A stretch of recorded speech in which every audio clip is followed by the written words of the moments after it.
trouble understanding how to do the transformations on the homework, I want to kind of talk through some of these problems so that you have a better idea of the thinking process involved.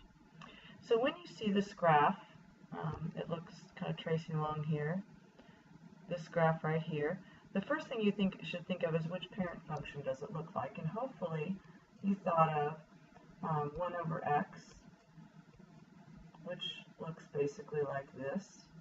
Now, that's pretty poor drawing, but I'm drawing with my finger. Notice that the center of this graph, 1 over x, is at 0, 0, which would be right here. Now, what's happened to that is it's moved over 2 and up 3. So I think what moves the graph to the right 2? Well, that would be subtracting 2 inside the function. What moves it up 3? That would be adding 3 outside the function. So when you have 1 over x, inside the function is x. It's the denominator of the fraction. So x minus 2 moves it to the right 2. Adding 3 outside the function moves it up 3. Now the next graph, hopefully you recognize as an exponential function, but the difference between this graph and the parent function graph is that instead of going through the point 0, 1, it goes to the point 0, 3. Notice that it is still close to the x-axis, so the whole graph didn't shift up 3. If the whole graph shifted up 3, it would look something like this. You know, we'd have an x-axis, but then the whole graph, oops, it's not behaving itself, would shift up 3. That's not what I wanted it to look like. Let me try that again. Instead of being close to the x-axis, the whole graph would shift up like that. So no longer would it be close to the x-axis here. So it didn't shift up 3. So what happened, so if it didn't shift up 3, it must have stretched. And it's 3 times bigger than what it was before. So now we multiply this by 3. I want you to notice that when you have an exponential function, since when you put 0 in for x, this whole quantity will always become 1, that 3 is always going to, this number out in front is always going to be your y-intercept. And that's an example here. Y-intercept for f of x equals 2 to the x is 1. Now f of 0 is 3 times 2 to the 0 equals 3 times 1, which is 3. So it goes through the point 0, 3. It's 3 times taller. Now this graph, if you look at the shape of it, it starts at 0, 0 and it kind of goes down like this. Hopefully you recognize that this is a transformation of our little graph, the square root of x. Okay, it's the square root of x. So what I did first was I thought, what did the square, I know it's upside down, so what does the graph look like if I flip it upside down? Well, it originally goes to the point 1, 1, and 2, 4. So this would be 1, negative 1, and, I'm sorry, not 2, 4, 4, 2, and 4, negative 2. But that's not where the graph is. It's at 1, negative 3, I'm sorry, 1, negative 2, and 4, negative 4. So it's twice as far from the x-axis as it would be if we just flipped it upside down. So that's why this is a 2. So it's a negative 2, the square root of x.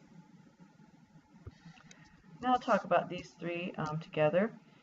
Here is an example of an exponential graph that has been just shifted up, because notice instead of having a horizontal asymptote at the line at the x-axis, now the horizontal asymptote appears to be at positive 2, and also the y-intercept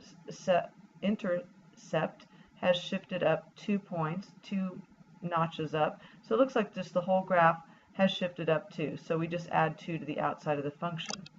Here we have an exponential function that appears, it's kind of difficult to see because it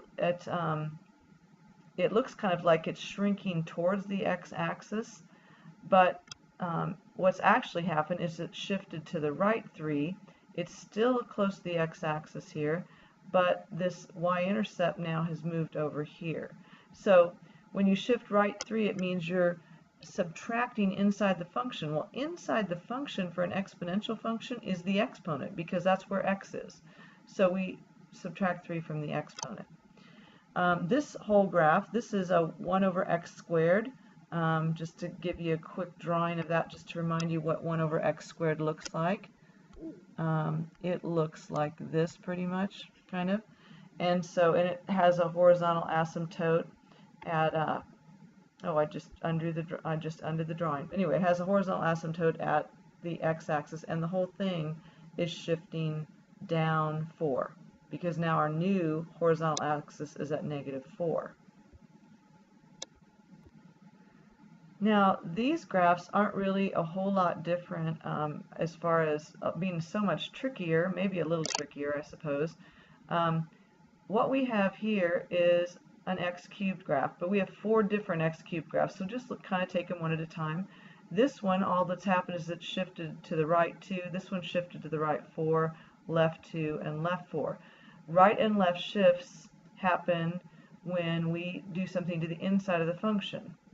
So, well, actually, this one has shifted left and right, but it's also upside down. It's been flipped. Instead of starting low and ending up high, it's starting high and ending up low, so it's been flipped over the x-axis. So the first 2 graphs, the ones that have gone to the right, we just subtract 2 or subtract 4 inside the function.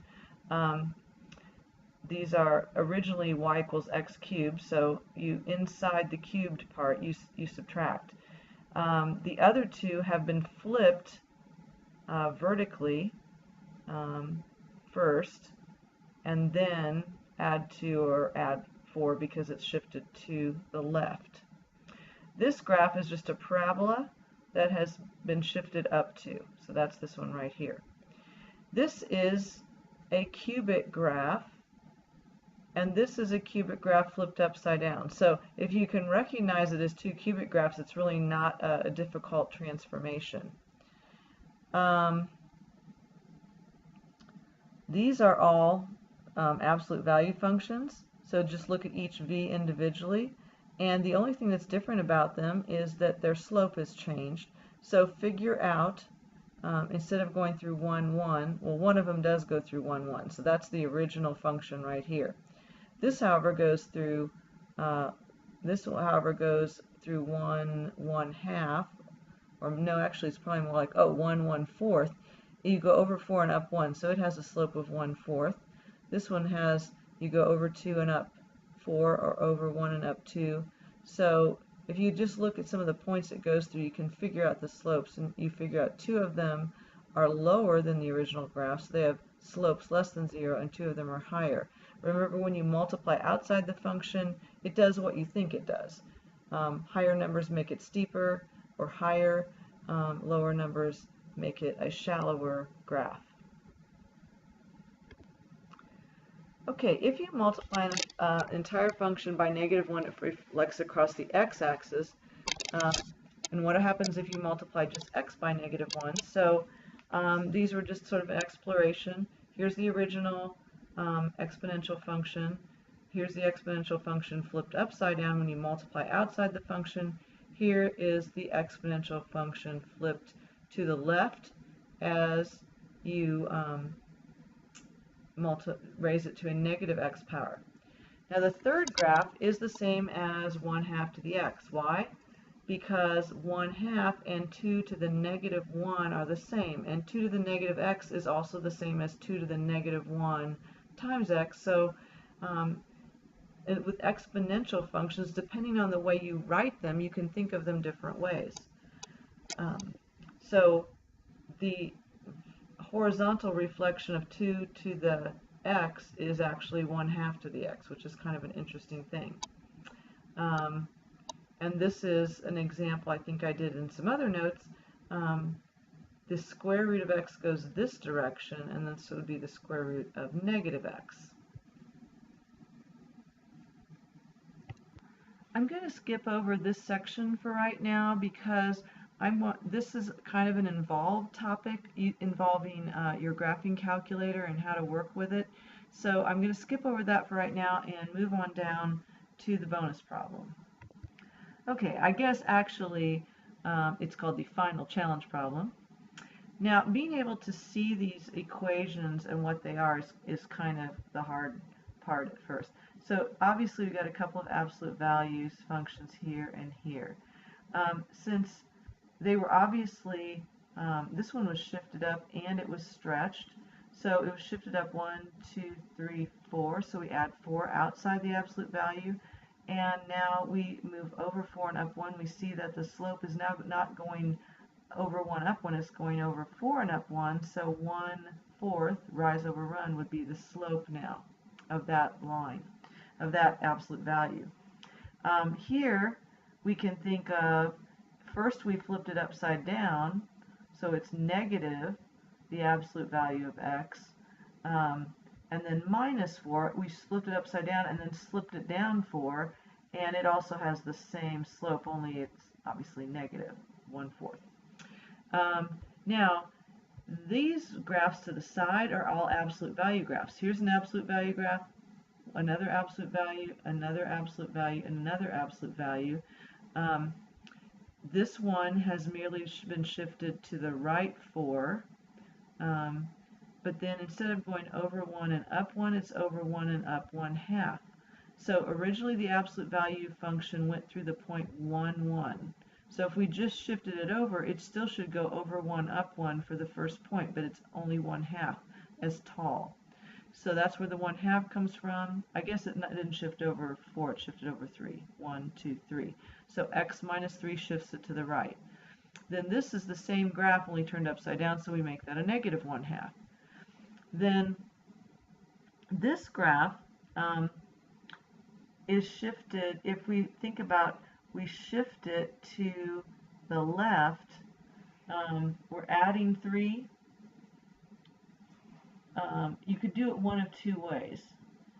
You could flip it to the right, or you could make the x negative first and then shift it left 3, or you could shift it left 3 and then make it negative, but you actually take the entire quantity here. Oh, I'm sorry. I think a better way to explain this is, think about that you shifted the graph to the left, and when you shifted the graph to the left using the +3, it was going this direction, okay? It's going that direction, this top one. But then you have to make that negative, and you want to make it, if you make it negative, you have to make the whole thing negative to flip it all this direction. Then the 1/2 makes it stretch not so far up, and then this is just the opposite of this graph. Sometimes when you move something to the left and then flip it also, you have to be a little tricky with how you do this. You could write it as negative x minus 3, or you could write it negative the quantity x plus 3. It takes a little playing around with that one. Now these graphs were tricky because they kind of looked like exponential graphs, but really this one that's kind of solidly in, it's this one right here, is negative 1 over x squared shifted up, and then this one that has the kind of squiggly lines over in it is 1 over x squared shifted down. So you have negative 1 over x squared, so you flip it upside down and then shift it up 3, and then you have positive 1 over x squared. So just to remind you that we're talking about this graph here originally that looks kind of like this. Okay, so imagine flipping it over and moving it up, or keeping the same and moving it down. So this squiggly graph is this graph moved down. This solid black graph is this graph flipped over and then moved up. So hopefully that'll give you a little help with going through these transformations.